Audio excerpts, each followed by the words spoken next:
Tempik raħanna dal-ħodu u laqqas biskax tumbrella miegħi jaħċuċ jien. Ma rajtux ir-rapport tat-temp. U għajna jak ruwis imperċin dal-ħodu xin għazzantajt noħroġ il-barra minn ta' barra.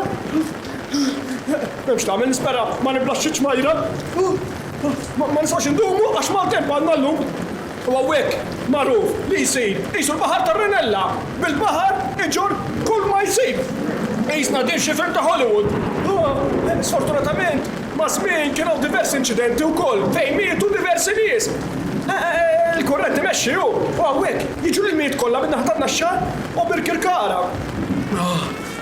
Ejja, inbaħtu fejn ġejna. Smajtuh l-allarm, dak taf xi fisser li ġejjin ħafna l-miet u aħjar noqogħdu ġewwa.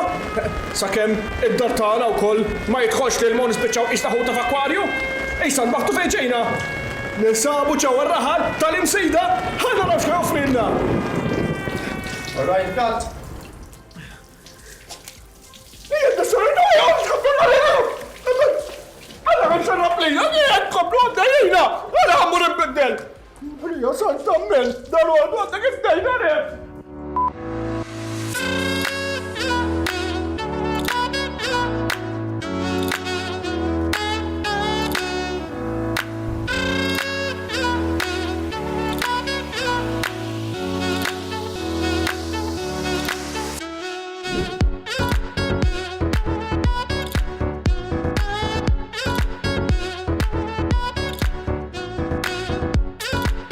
L-imsida huwa raħal li forma pjuttost fi żminijiet riċenti, ikkomparat mal-ħula oħra tal-madwar. Dan ir-raħal mhuwa xejn ħlief kalanka, daħla fil-baħar. Wieħed mill-erba' daħliet tal-port ta' Marsa Mxett. Din il-kalanka tibqa' sejra sa ma tispiċċa fil-menqa fejn dari kienu jsewwu l-għażel u jaslu ħwejjeġ. Ftit ftit l-imsida beda jixxotta mill-ilma tiegħu, tant li beda tiela il-bini fuq. Fi żmien il-gwerra tħaffru wkoll numru kbir ta' shelters fil-blat sabiex il-Maltin setgħu jistkennu mill-attakki tal-għadu bil-ġebel maqtuħ jiġi mitfuħ fil-baħar quddiem il-Knisja ta' San Giuseppe. Minn hemm forma misraħ li aktar tard ġie żviluppat dejjem aktar. Il-bini kompla tiela bit-toroq jiffurmaw sabiex jakkomodaw l-residenti l-ġodda. Madankollu l-ikbar problema l-imsida dejjem kellu kienet li waqt xi mal-tempata ta' xita qawwija tereq taħt l-ilma. L-awtoritajiet raw kif jindirizzaw din il-problema kemm il-darba. Kemm billi titbaxxa l-art sabiex l-ilma jibqa' sejjer lejn il-baħar, u kemm billi jerġgħu jollu l-art b'kanal imħolli taħt il-livell ta' triq sabiex jibqa' għaddej minn hemm. Xorta waħda l-imsida baqgħet tiġi affettwata mhux ħażin mill-ilmijiet tax-xita.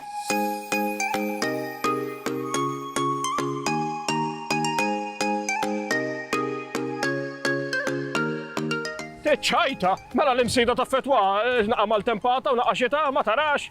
Fil-fatt l-awtoritajiet tas-saħħa dejjem jisqu li kull meta tfaqqax mal-tempata, wieħed għandu jevita li jgħaddi minn dawn inħawi, speċjalment jekk ma jafxhom, għax mhux l-ewwel darba li anki l-karozzi spiċċaw inġarrew bil-kurrent u bdew jiflowtjaw qishom submarines tlajn niżlu l-baħar. Imsiken min joqgħod għax dak bil-fors iridu jiġu hawn, iridu jew ma jridux. U qed insemmu submarines. Vera li kien hawn is-submarines fl-imsida? Mhux niċċajta.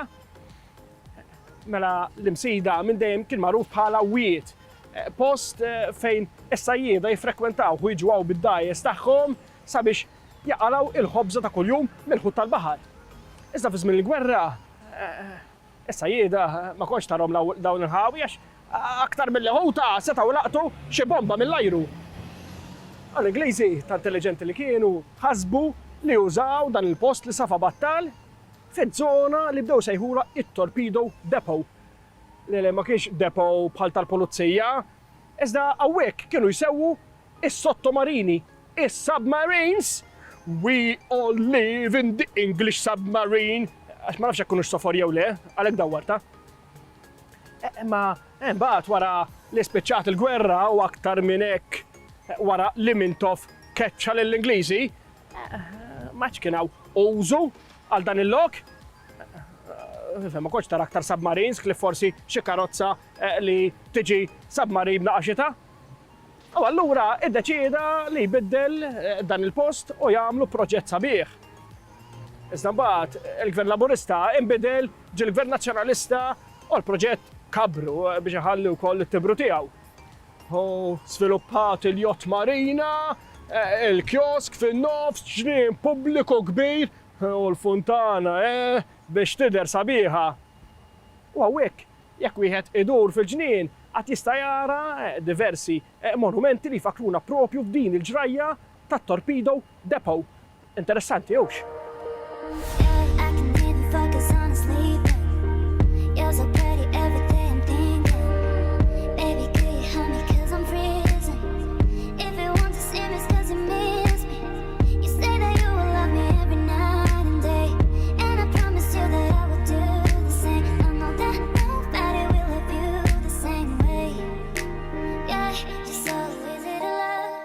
L-isem tar-raħal Imsida iqajjem diversi dibattiti dwar il-provenjenza tiegħu.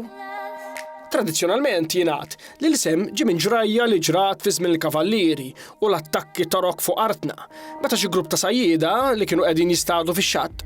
Raw xi torok li ġew jiġru warahom sabiex jaħduhom priġunieri tagħhom fuq xwieni.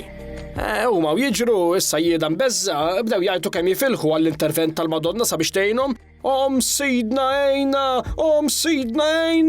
U jeħilsu minn taħt idejn l-għadu buċċ il-ġejt. Hemm min isostni li l-isem tal-Imsida ġej minn l-Arbi u jfisser raħal tas-sajjieda. Skont Annibale Preka, il-kelma mżudaħ tfisser sajd, u minn hemm inbidlet għal mżuda sakemm ġiet Imsida kif nafu llum. Din teorija treġi, anki jekk wieħed jaħseb l-Imsida jista' jkun li hu nom minn mat ta' sajda. Oħrajn jgħidu li l-kelma tfisser magħlaq tal-ħut jew vaska. Dan għaliex dari diversi sajjieda kienu jżommu vaska jew bir żgħir fejn fih jitfgħu il-ħut li jkunu qabdu ħalli jibqgħu friski. Fl-Imsida, fil-post fejn kien hemm il-menqa, kien hemm għajn li fiha kienu jitfgħu il-ħut maqbud sabiex jibqa' frisk kemm jista' jkun.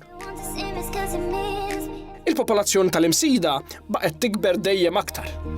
Malli saret parroċċa fl-1867 u nħallet minn Mabir Kirkara, kien hawn madwar 1150 ruħ jgħixu fir-raħal. Sakemm lejn l-aħħar tas-seklu 19 in-numru qabeż l-2000 ruħ. Fil-bidu tas-seklu 20 in-numru baqa' dejjem jikber biex sal-1911 kien diġà jgħott 3627 persuna. Fl-1985 l-Imsida beda jħaddan id-doppju tan-nies bin-numru jitla għal 6219 persuna. Fl-1993 kien hemm 6854 ruħ u fl-1996 kienu joqogħdu 6906 nies. Skont l-istatistika tal-2019, il-popolazzjoni fl-Imsida hija dik ta' 13,713 persuna. Mhux ta' bxejn li l-motto huwa Novissimo Surgo li tfisser l-aħħar waħda li tiela, għaliex fil-popolazzjoni għadha tiela pass maġġel ħafna.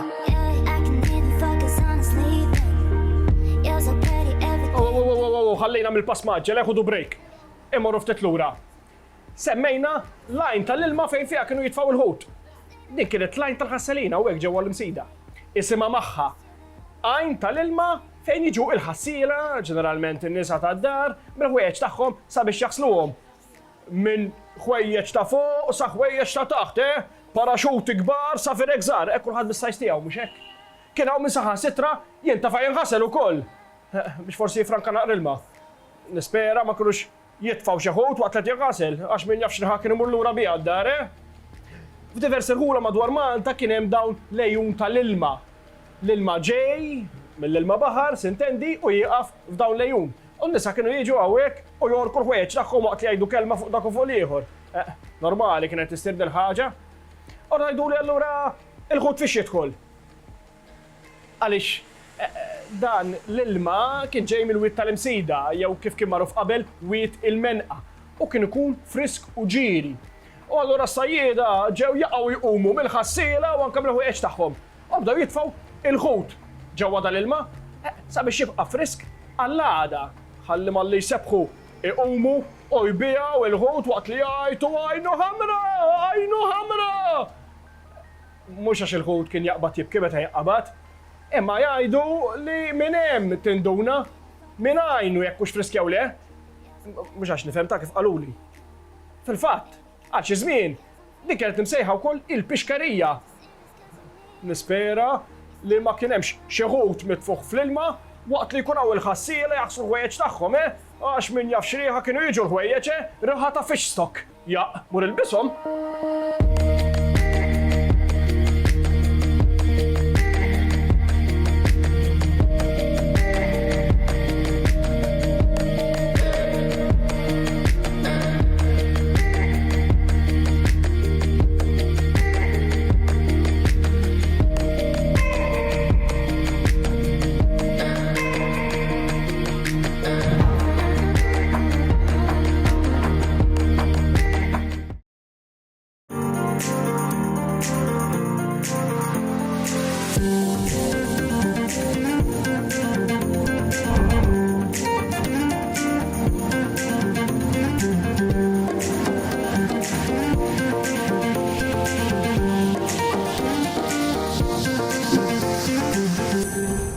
L-Msida ra l-ewwel knisja parrokjali tiegħu fl-1867 bil-Knisja tal-Kunċizzjoni tinqata' mill-parroċċja Matriċi ta' Birkirkara.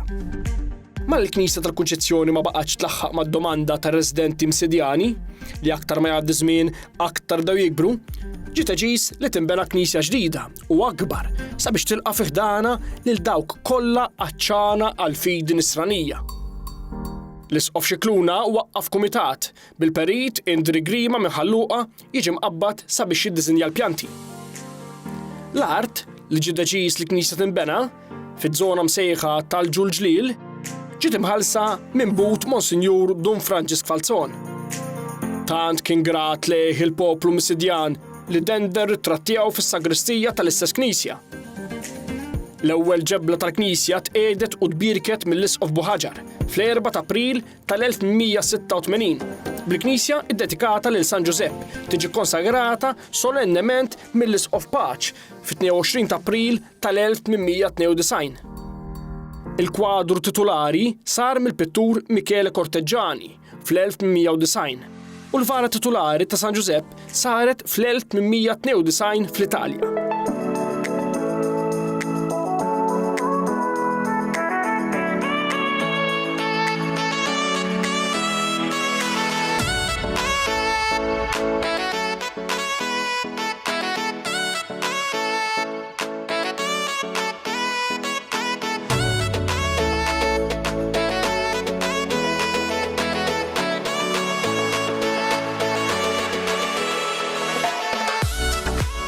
Nħallu ftit li San Giuseppe mal-ġenb.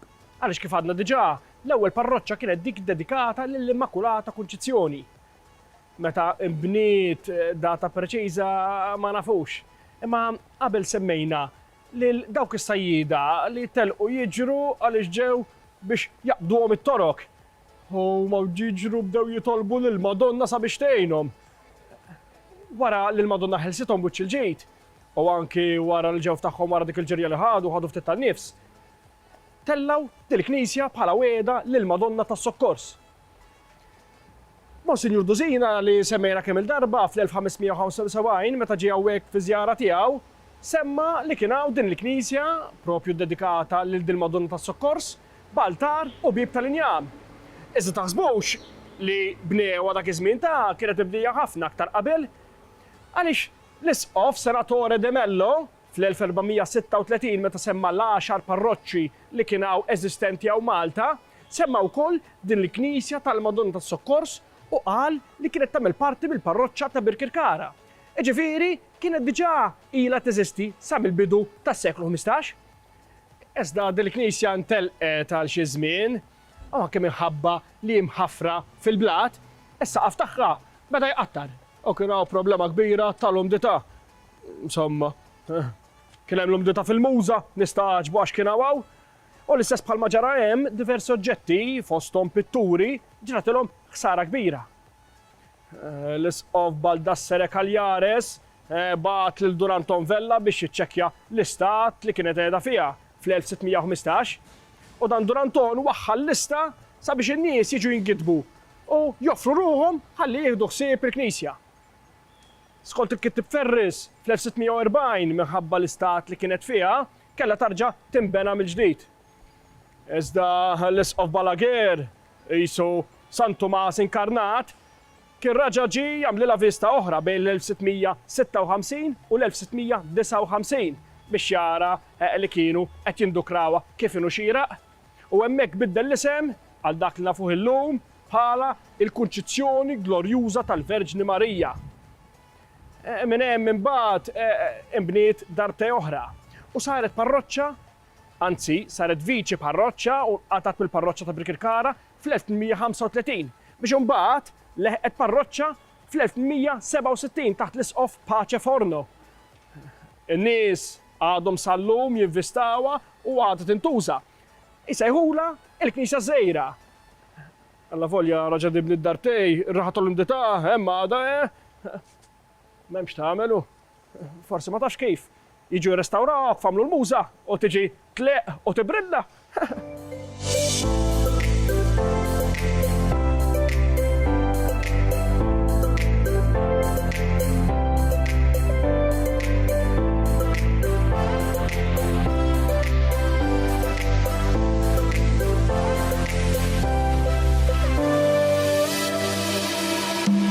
Lord Strickland xtaq li jibni sptar sabiħ kif jixraq lill-poplu Malti u jelimina dak li kien hemm fil-Furjana.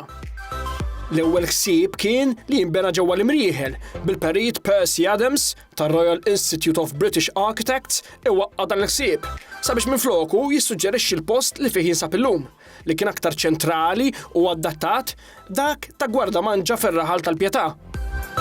Aktar tard dan l-isptar kiber u kompla jevolvi sabiex jilqa' fih il-bżonnijiet kollha mediċi li għal dak iż-żminijiet kienu meħtieġa. Iżda ma' żmien, anki dan l-isptar beda jidher li mhux qiegħed ilaħħaq mad-domanda tal-popolazzjoni Maltija li aktar trid tikber. Aktar minn hekk, it-tagħmir teknoloġiku ma baqax adattat ma' żminijiet u kien meħtieġ isir ristrutturar estensiv. Għaldaqstant il-Gvern tal-ġurnata ħaseb li minflok jirranġa l-isptar eżistenti ta' San Luqa jibda pjanijiet sabiex kun jista' jibni sptar ġdid ikbar u aktar adattat ta' żminijiet preżenti ma'ammar bit-tagħmir teknoloġiku meħtieġ mingħajr ma jwaqqaf l-operat tal-isptar San Luqa. Tal-proġett kellu jlaqqa fih diversi dipartimenti mediċi oħra li kienu qegħdin jiġu mħarġa il-barra mill-isptar ċentrali bħad-Dipartiment tal-Onkoloġija u l-Iskola Medika. Kollox kien jidher li t-tnedija ta' dan il-proġett kienet waħda utli u indispensabbli għal residenti f'Malta.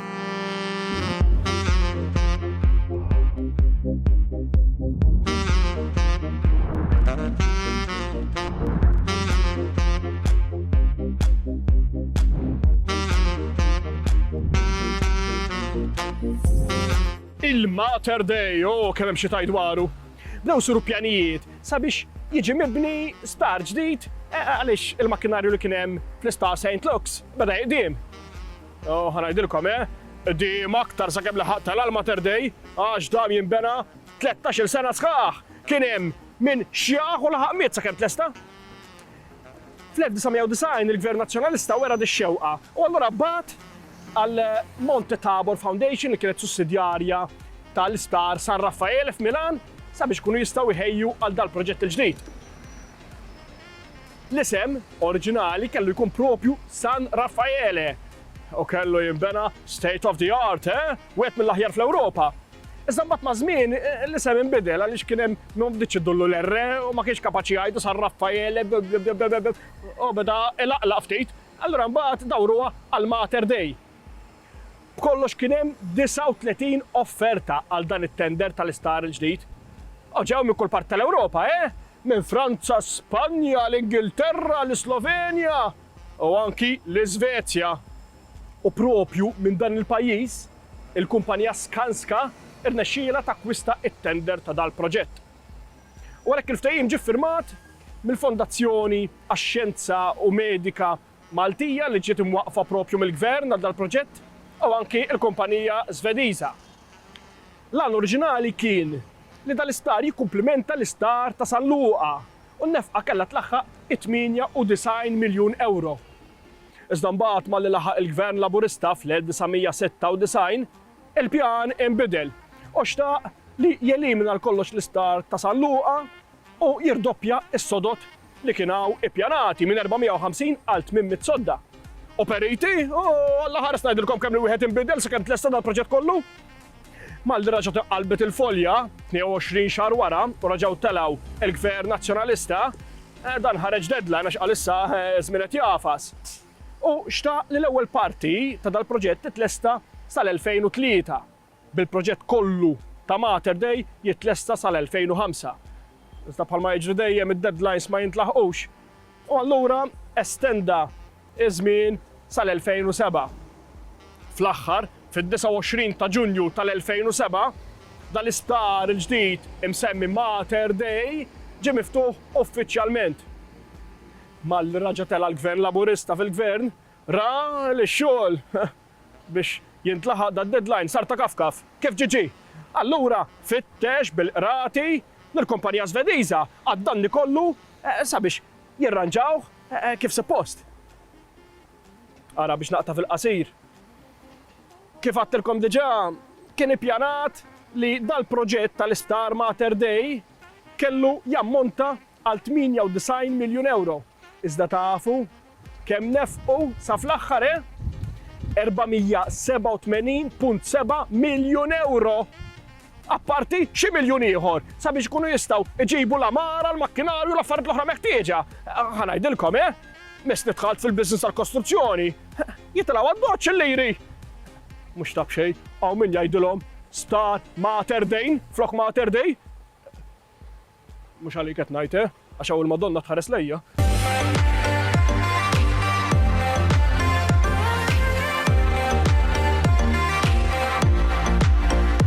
Fl-imsida nsibu wkoll l-Università ta' Malta. L-ewwel università uffiċjali f'Malta twaqqfet fis-sena 1769 taħt il-Gran Mastru Pinto bl-isem ta' Pubblika Università di Studi Ġenerali. Għalkemm ta' min jgħid l-Ġiżwiti sa mill-1592 kellhom format universitarju bil-Kolleġġju Melitense sakemm ġew mkeċċija minn Malta fl-1768. Fil-bini li llum magħruf bħala l-Università l-Antika jew nkella Valletta Campus. Mal-wasla tal-Franċiżi, l-Università nbidlet għal École Centrale. Iżda reġgħet infetħet mat-tluq tagħhom, hekk kif ħadu l-governanza ta' Malta l-Ingliżi. Bejn l-1937 u l-1974, l-isem tal-Università kien magħruf bħala Royal University of Malta. Sa dan iż-żmien, minn barra l-bini tal-Università l-Antika, kienu jiġu użati binjiet oħra, fosthom Evans Building u anke l-Isptar St. Luke's għal fakultajiet partikolari. Sabiex taqqad kollox post wieħed, ir-Royal University ħasset il-tieġa li tinbena università oħra. Bl-għażla taqa' fuq il-post imsejjaħ bħala tal-Roq fl-Imsida. Fit-22 ta' Settembru tal-1964, is-Segretarju Ingliż għal kolonji Mr. Duncan Sandys qiegħed l-ewwel ġebla ta' din l-Università l-ġdida. Fost diversi personaġġi li kienu preżenti għall-okkażjoni.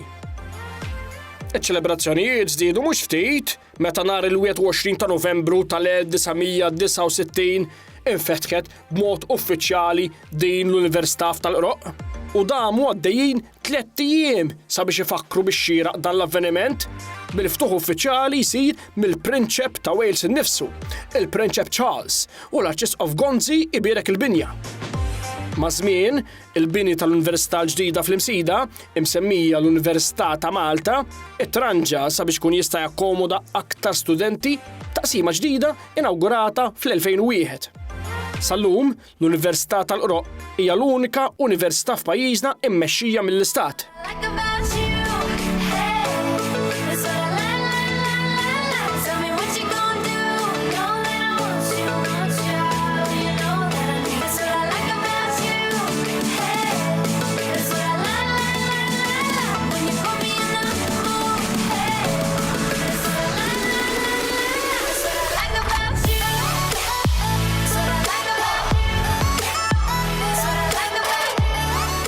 Manna università oħra qed insewx. Dik Amerikana. Avolja nies mill-Ġordan, insomma. Nies mill-Ġordan ħobbu jagħmlu l-Amerikanati, għandna tant minnhom. Imma dik senna dik kada borna mhux hawnhekk, nitkellmu fuqha id-darba li jmiss, mhux issa. Qed tarawni nidlek ftit ċaħam ma' qarblu għaliex qed nippreparaw biex nagħmlu l-ġostra. Il-ġostra kienet sport tradizzjonali li kienu jagħmlu fir-regatta, iżda ma' żmien inqata' tar kollox. Iżda hekk fl-imsejda għada seħħe fejn in-nies jidilku qarblu twejl, kollu xaħam, u jħallu 3 bnadar fuqu, u n-nies wieħed jitilqu jiġru u babbilta kbira jaqbdu bandiera qabel jaqgħu għall-baħar. Jiena ħan ippruvaw kol tinkwetaw xi ma mhux onerta, le ma tarax, għandi xorti ma naqax qabel ma nimdar il-vers fuq l-arblu, aħseb wara bil-ġirja. Senna, qabel nagħlqu. Nieħdu l-istessu tal-okkażjoni alla volja dejjem delka. Mir-raħal tal-imsejda għar-raħal li jmiss.